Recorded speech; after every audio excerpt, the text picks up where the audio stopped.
"Do you want to pretend to be my date for 5 minutes?" she asked the black security guard.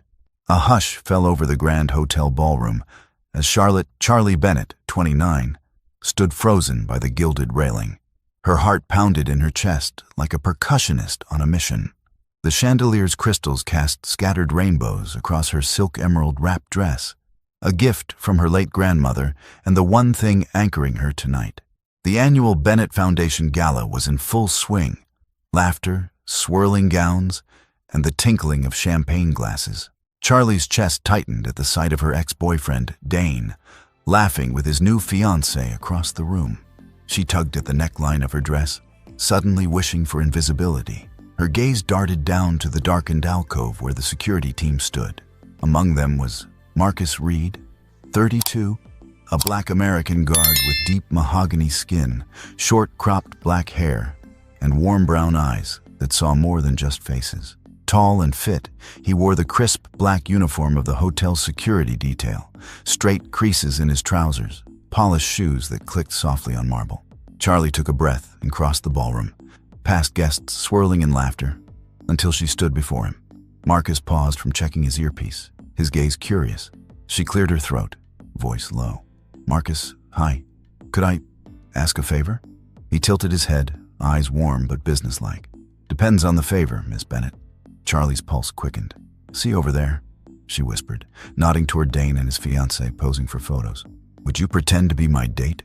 Just for 5 minutes, so it looks like I'm moving on." Marcus's lips curved in a half smile, revealing a dimple. He glanced at her, then glanced back at the crowded room. "Only if I can make it real." Her breath caught. He stepped forward, offering his arm. Charlie hesitated. Society, gossip, old hurts all crowded her mind. Yet in that moment, Marcus's confident warmth was an unspoken invitation to something genuine. She slipped her hand into the crook of his arm. 5 minutes. He gave her a mischievous smile. "Let's make them count." Together, they stepped into the light, arm in arm. And for the first time tonight, Charlie felt a flicker of hope she hadn't known she needed. Charlotte's heels clicked softly on the polished marble floor as she and Marcus strolled past the ornate buffet table and murmuring guests. Her posture was practiced, back straight, smile polite. But inside, her nerves tumbled like a washing machine on high spin. This wasn't the kind of thing she did. Not her. Not Charlotte Bennett, daughter of Richard Bennett III, heir to the Bennett Foundation legacy. But tonight wasn't about legacy. Tonight was about surviving. Beside her, Marcus walked with the quiet confidence of a man who didn't need to announce his presence. His muscular build filled out the crisp black uniform perfectly, but it was his calm energy that surprised her. He wasn't playing along for the joke. He wasn't smirking like a man in over his head. No, Marcus Reid was making it real. "So," he said, his voice low and smooth. "What's his name?" Charlie chuckled dryly. "Dane. We were together for 4 years. Family approved, Ivy League, clean jawline. Total coward." Marcus arched an eyebrow, glancing briefly toward Dane across the room. "Ah, one of those. How recent is this breakup?" 10 months, and yet here I am, still flinching at the sight of his smug little smile. "Don't flinch," Marcus said, casually placing his hand on her lower back as they paused near the floral centerpiece. "Smile like he's the one who lost something." Charlie glanced up at him, really looked this time. His dark brown eyes met hers, and for the briefest moment, all the weight she'd been carrying, expectations, disappointment, loneliness, felt like it belonged to someone else. "You're good at this," she murmured. "I'm not pretending," he replied. Those words settled in her chest like warmth in winter. Just then, Dane looked over. His gaze landed on Charlie and Marcus, and something sharp flickered in his expression. Jealousy? Confusion? She couldn't tell, but it was enough. Marcus leaned in slightly, his voice brushing her ear. "Want to add 30 more seconds to our 5 minutes?" Charlie smiled, genuinely this time. "Only if we can slow them down." They shared a laugh, and suddenly the ballroom didn't feel like a battlefield anymore. It felt like a dance floor. And maybe, just maybe, she wasn't pretending either. The 5 minutes came and went, but neither of them moved away. The music shifted to a jazzy instrumental, and guests began to drift toward the dance floor or return to their tables for dessert. Charlie's hand lingered on Marcus's arm, more out of instinct than pretense now. "Do you need to get back to your post?" she asked, her voice low but touched with reluctance. He tilted his head, considering. "Technically, I'm still observing the room, just doing it in a tux now." She smiled at that. "You're not what I expected?" Marcus's brows lifted. "Let me guess. You expected a bodyguard with big arms and no conversation?" Charlie flushed. "Not exactly. I just never imagined having a real conversation with anyone here tonight, especially not someone who doesn't wear cufflinks to make a statement." "Well, I'm full of surprises," he said, his voice gentle. They made their way toward the balcony. A fresh gust of evening air greeted them as the ballroom doors swung open, revealing the city lights sparkling against the night sky. The contrast between the noisy room and the quiet rooftop hit her like a breath she didn't know she needed. Charlie leaned against the railing, her blonde curls catching in the breeze. "I don't do this," she said after a long pause. "Pretend?" "No," she replied, glancing over. "Let people in." Marcus didn't speak right away. He stood beside her, hands resting lightly on the stone ledge, close but not invading. "Why'd you ask me?" She stared ahead. "Because you looked like the only person in that entire room who wasn't performing." He turned to face her. "You know, you didn't need me to prove anything to him, but I'm glad you asked anyway." Charlie looked at him, really looked, past the uniform, past the title. She saw kindness without pity, strength without arrogance, and for the first time tonight, the ache in her chest wasn't about Dane at all. It was about the quiet possibility standing right in front of her. The night had already veered far from what Charlie expected. She'd planned to make a brief appearance, give a polite speech, and escape before her ex could make any smug comments about how well he was doing. But instead, she now stood on the ballroom balcony beside a man who didn't try to impress her. He just was. From inside, the smooth rhythm of a slow jazz number drifted out. A few couples had begun to sway in the center of the floor beneath the golden light of the chandeliers. Marcus looked over, noting her brief glance toward the music. "You dance?" he asked, a gentle nudge in his tone. Charlie smirked. "Not with strangers, and not without champagne." He held out his hand. "I can't promise, Bubbles, but I can offer you 5 more minutes of not pretending." She hesitated, but the way he looked at her, with no pressure, no expectation, somehow made it easier to say yes. She slipped her hand into his, and he led her back inside. On the dance floor, surrounded by glittering gowns and tailored suits, Charlie and Marcus moved together with an ease that surprised them both. He rested one steady hand on her waist, the other gently holding hers.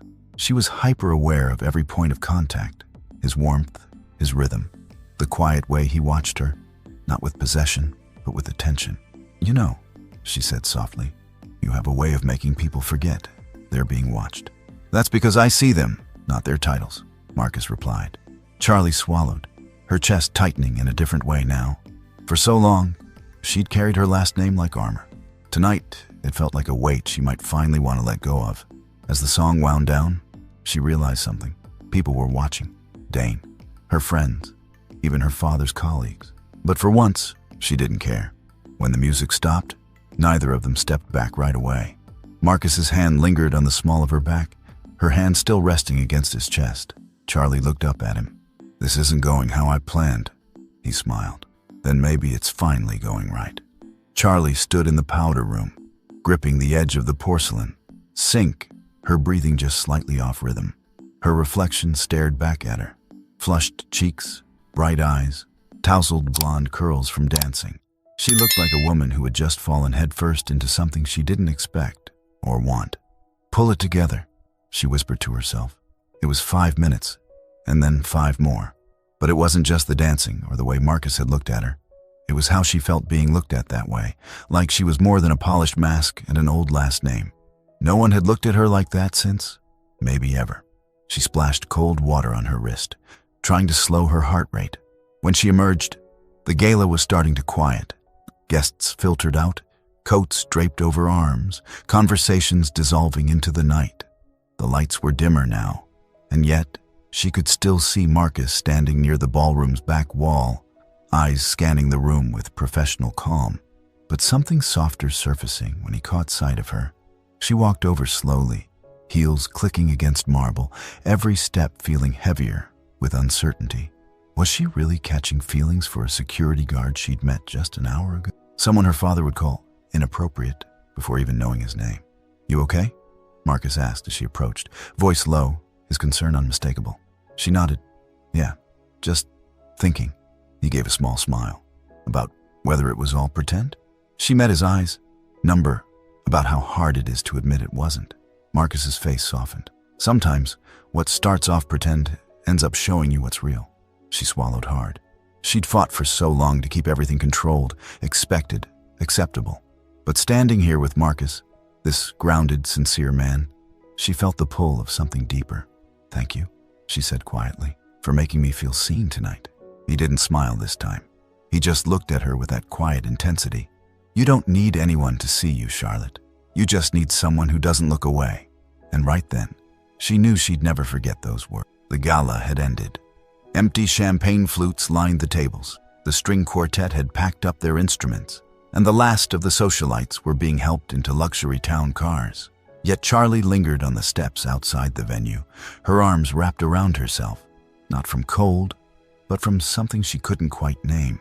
Marcus approached, his silhouette lit by the golden sconces framing the entrance. He was out of uniform now, in dark jeans and a plain black hoodie that somehow made him look even more grounded. Less a security guard, more a man fully standing in his truth. "Waiting for your car?" he asked, voice warm and even.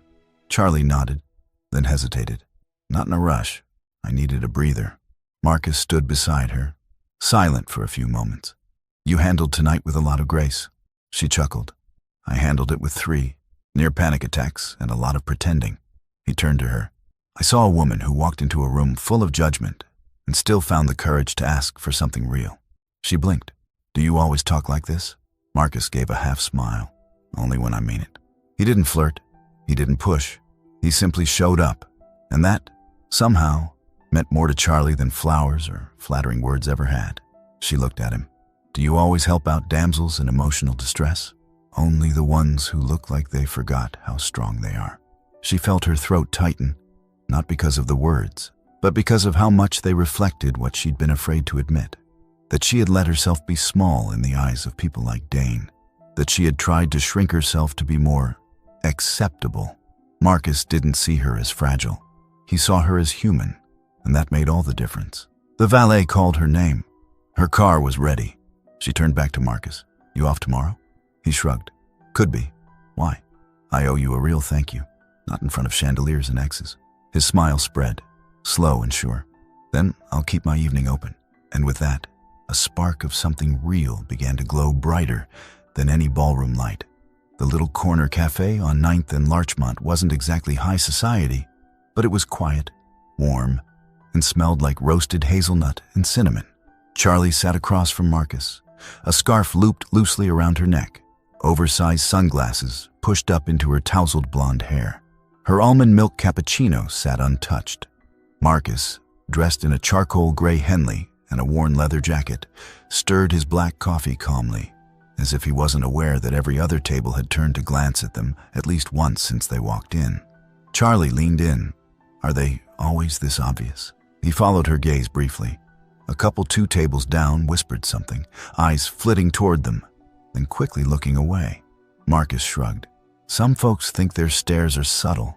They're not." Charlie exhaled, her fingers curling around her cup. "I didn't think it would feel this loud." "It's only loud if you care what they're saying." She looked up at him. "And you don't?" He paused, meeting her eyes evenly. "I've had stares my whole life. For walking into the wrong store. For dating someone who didn't look like me. For existing in a space some folks thought I didn't belong in." Charlie's throat tightened. "I stopped living for their comfort a long time ago," he said. "But I haven't," she admitted softly. Us, it wasn't in the picture, not the way I was raised." Marcus nodded, no judgment in his gaze. "You're allowed to be scared, but you're also allowed to choose something real." At that moment, a woman Charlie vaguely knew from a family fundraiser walked in, and her eyes widened when she saw them. She offered a tight smile, then turned away sharply. Charlie felt her cheeks burn. "That was my mom's friend." Marcus didn't flinch. "Still want to finish your coffee?" Charlie looked at him, his steadiness, his warmth, the way he never asked her to pretend. She took a deep breath. "Yeah, I do." Because love, she was beginning to realize, wasn't about making the world comfortable. It was about choosing something true, even if the world chose to stare. The cafe had emptied out as the late afternoon sun dipped below the rooftops, casting a golden hue through the wide windows. Charlie and Marcus now sat in the farthest booth, 2 untouched cups of coffee gone cold between them. What had started as a polite conversation was now something else entirely. Stripped of charm, stripped of performance. Just 2 people, facing each other with the soft ache of possibility. "I haven't told my parents about you," Charlie admitted, her fingers nervously twisting the napkin in her lap. Marcus leaned forward, elbows on the table, voice calm. "We just met, Charlie. You don't owe me that yet." She shook her head. "It's not about owing. It's about honesty. I didn't think I'd even want to see you again after that night. I thought I was just acting out some rebellious post-breakup fantasy. And now?" She looked up, locking eyes with him. "Now, I think I'm scared of how real this already feels." Marcus was quiet for a beat. Then he spoke, low and steady. "You're not the only one. I've been here before, Charlie, with someone who said all the right things until she couldn't look me in the eye in front of her father." Charlie swallowed. "I'm not her. I know. But I need to know that you know." She nodded slowly, the weight of his words settling in her chest. "What if I get it wrong?" she asked, voice breaking slightly. "What if I mess this up, trying to fight the voice in my head that tells me we don't make sense?" Marcus reached across the table, gently placing his hand over hers. "Then we talk about it. We stay honest, and we keep choosing each other on the good days and especially on the hard ones." The napkin slipped from her fingers. Her hand turned, palm up, fingers wrapping around his. "I don't want to pretend anymore," she whispered. "You're not," he said softly. "This, right now, is the most real thing I've felt in a long time. And for the first time in years, Charlie felt safe, not behind a mask, but beside someone who saw right through it. How's this story hitting you so far? Tell us in the comments. If you're loving it, type 1. If not, type 0. We want to know what you think. It was supposed to be a simple dinner. Charlie had invited Marcus to a low-key bistro in Georgetown, someplace cozy, off the radar, where they could talk without the weight of the world pressing in. She even wore her favorite blue wrap dress, the one her mother always said made her look presentable at events. But as she stepped out of the car and saw the familiar black Mercedes already parked by the curb, her stomach dropped. Inside, her father was seated at a corner table, alone, silver-haired, stern, and impossibly early. He didn't even flinch when he saw Marcus walk in behind her. Charlie tried to hold it together as they approached. "Dad, He raised a hand. "Sit." Marcus exchanged a glance with Charlie but remained standing. "I wasn't aware the help was joining us," her father said, cold and quiet. Charlie's face flushed with shame, horror, and rage. "Dad, he's not part of our family, Charlotte, nor will he be. You don't parade your whims around like this." Marcus stood still, posture straight, but shoulders taut. His jaw worked silently, absorbing the insult. "Say what you came to say," he said firmly. Her father didn't look at him, only at Charlie. "You've embarrassed your mother. People talk. What happens at galas echoes across boardrooms. You want to throw away your life to prove a point?" Charlie opened her mouth, but no words came. Her father stood, dropping a $100 bill on the table as if that made it all go away. "You want to play house with a fantasy, fine, but you will not bring him into our world." With that, he walked out, leaving behind the shattered remains of everything Charlie thought she'd built in the last 2 weeks. Marcus didn't move. She turned to him, voice trembling. "I'm so sorry." "You don't have to apologize for him," Marcus said gently, but there was distance in his tone, a cautious retreat. "I didn't know he'd be here. I believe you." "Please," she whispered, reaching for his hand. "Don't let him take this away." Marcus's hand hovered near hers, but didn't land. "I need time," he said finally, "to figure out if I'm just your rebellion or if I'm really what you want." The words cut deep, but they were honest. And as he walked out, Charlie didn't follow. She sat alone in that corner booth, the blue dress suddenly feeling far too tight, the room far too cold. She had fought for a moment of courage, but her silence in front of her father echoed louder than any declaration. And now, she had to decide who she really was and who she would fight for. Oh, it was raining, soft, steady, and persistent. when Charlie stood outside the apartment building in Southeast D.C., her coat soaked through, blonde hair clinging to her face, heels long abandoned for sneakers. She hadn't slept since the dinner. Couldn't eat, couldn't breathe right, not with Marcus gone. She had tried to call. No response. She had sent a message. Please just let me explain. Nothing. But she had learned something that night. Love wasn't polite. It wasn't convenient. It was messy and terrifying and worth fighting for. The door opened. An older woman, dark skin, kind eyes, gray curls, stood on the other side. You must be Charlie. Charlie blinked.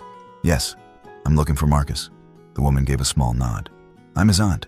He's out, but he'll be back. You can wait inside. Charlie stepped in, her wet shoes squeaking on the linoleum. The apartment smelled like warm cinnamon and home. When Marcus walked in 20 minutes later, drenched and surprised, their eyes locked instantly. Charlie, he said, dropping his keys. I needed to say this face to face. He waited. I'm not proud of how I froze. I was scared, but not of you. Of losing everything I thought made me me. She stepped closer, voice cracking. But I realized, what's the point of having a name, a legacy, or a reputation, if I can't use it to stand for something good? For someone good? Marcus studied her. And what are you standing for now? You, United States. The truth, she reached into her coat pocket and pulled out her phone. She'd posted a photo, just hours ago, of her and Marcus from the gala. A real one. No captions, just truth. My father saw it, called me reckless. Marcus looked at her. Charlie smiled through her tears. I told him, maybe for once in my life, I am. And then, without asking permission, she took his hand. Not because she needed to be rescued, but because she was ready to walk beside him. The art walk on 14th Street was in full bloom. Muralists painting live on brick walls, jazz spilling from open studio doors, food trucks lining the street, and crowds weaving through bursts of color and rhythm.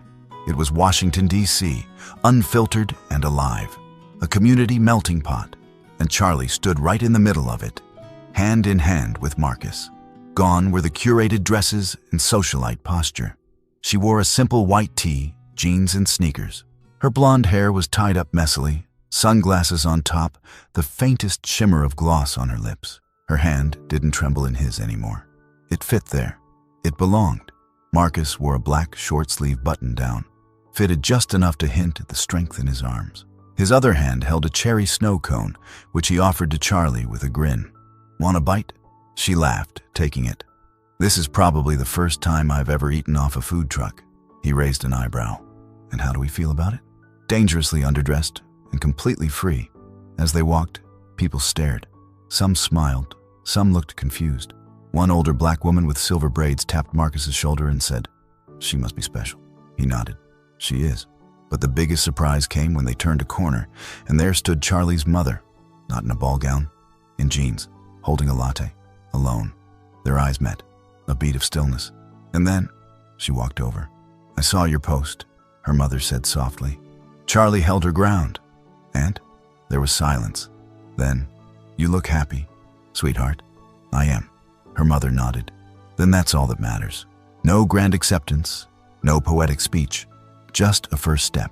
As the crowd swirled around them and a street artist painted a bold heart on a nearby wall, Charlie leaned into Marcus and whispered, Think they're ready for us? He chuckled. Doesn't matter. We're ready for us. And with that, they stepped into the rhythm of a world still learning, but finally watching love without flinching. The porch swing creaked gently beneath them as the cicadas buzzed in the humid Virginia twilight. Fireflies blinked lazily across the backyard, and the scent of freshly cut grass mixed with the faint trace of honeysuckle in the air. Charlie leaned her head on Marcus's shoulder, her bare feet curled beneath her, blonde hair tucked behind her ear. She wore a loose cotton sundress, soft blue like the evening sky. Marcus sat beside her in his usual white tee and jeans, one arm draped protectively around her, the other gently swaying the swing with his foot. His skin glowed against the orange and purple haze of the setting sun. The soft laughter of two children, Charlie's daughters, echoed in the distance. They were catching lightning bugs, their joy unburdened, unfiltered. Think they'll remember this summer? Charlie asked quietly. Marcus looked out at the girls, then down at her. They'll remember what it felt like. Safe, whole, Loved. She turned her face to his. I thought I was broken when you met me. He shook his head gently. You were just unfinished. Charlie smiled, tears quietly pooling. Thank you for loving the mess of me, the mom in me, the scared part. I didn't fall for the fairy tale, Charlie, he said. I fell for the whole damn story. From inside, a small voice called, Mom, Marcus, come see what we made. They stood up together, fingers laced, and walked back into the house, not just as lovers, but as a new kind of family. And as the door closed behind them, the fireflies kept dancing outside, proof that even in the darkest places, light finds a way.